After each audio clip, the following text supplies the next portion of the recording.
Hello! Il y a 15 jours, nous sommes repartis découvrir non pas une, mais deux nouvelles disciplines. Un vélo, un poney et deux coureurs. On va bien sûr parler du ride and bike et du ride and run.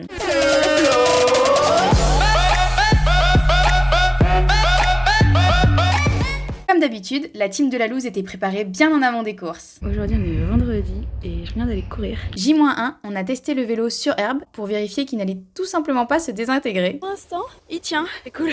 Ça y est, on a fini le vélo. Juste pour avoir une idée si le vélo allait tenir. Et pour l'instant ça a l'air d'aller.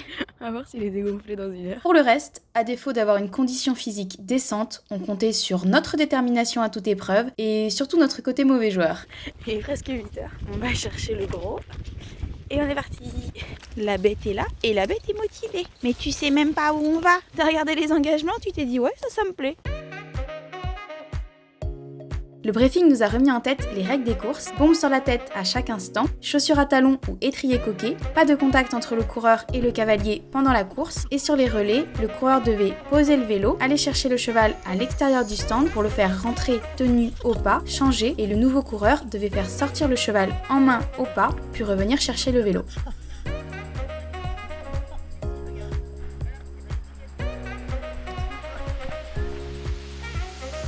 On se retrouve pour la première épreuve, le ride and run en open, c'est-à-dire sans relais. Il fallait courir l'ensemble du parcours avec passage des stands au pas tenu, ici sur 2 km 700. Le gros s'est super bien comporté, un peu excité durant la détente et sur le parcours, mais très à l'écoute et très calme dans le sas de départ et lors des passages des stands.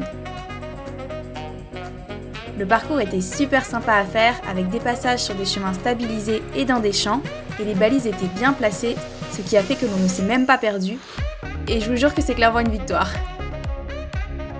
On boucle le tour en 13 minutes, 12 secondes derrière le deuxième, avec une bonne moyenne de 12,5 km/h. J'en connais un qui a bien cru rester sur le carreau à l'arrivée, pendant que Kiki était frais comme un gardon, sans aucune trace de sueur. Rapidement après, on est parti sur le ride and bike, qui nous a demandé un peu plus de stratégie.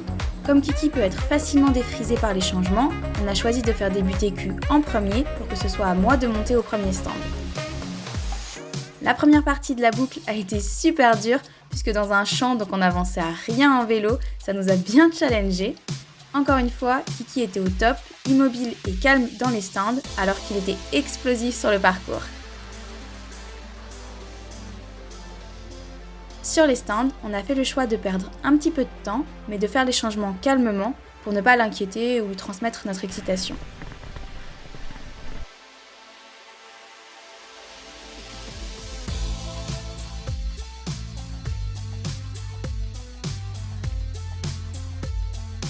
Petite astuce, si vous voulez faire une équipe, pensez bien à la taille de votre équipier.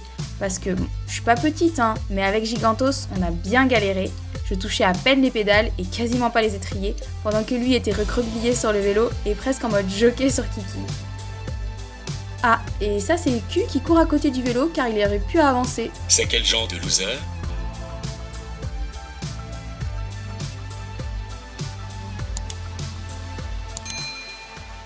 Ouais, nous aussi à force on avait le tournis, t'inquiète.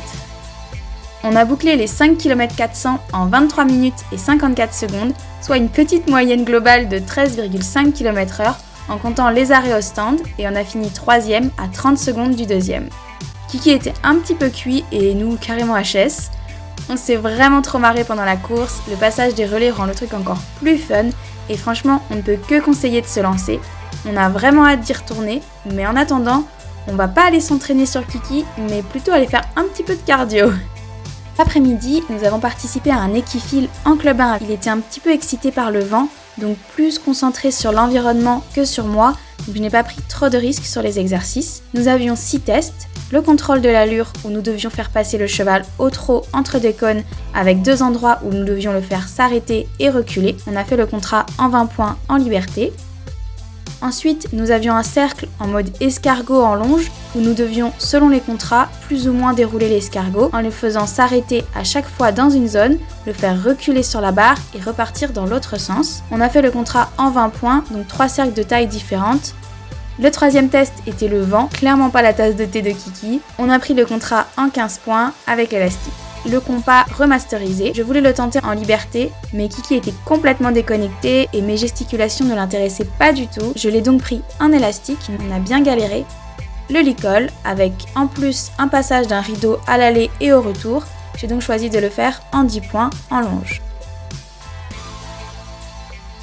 Dernier test, les embûches et le contrat de sécurité en 10 points. Au bilan, Kiki a rempli tous ses contrats, même si on peut être beaucoup plus fluide. C'est à moi d'apprendre à l'intéresser et à le concentrer davantage. Et on repart encore une nouvelle fois avec plein de pistes de travail. Et voilà, à bientôt, tchou!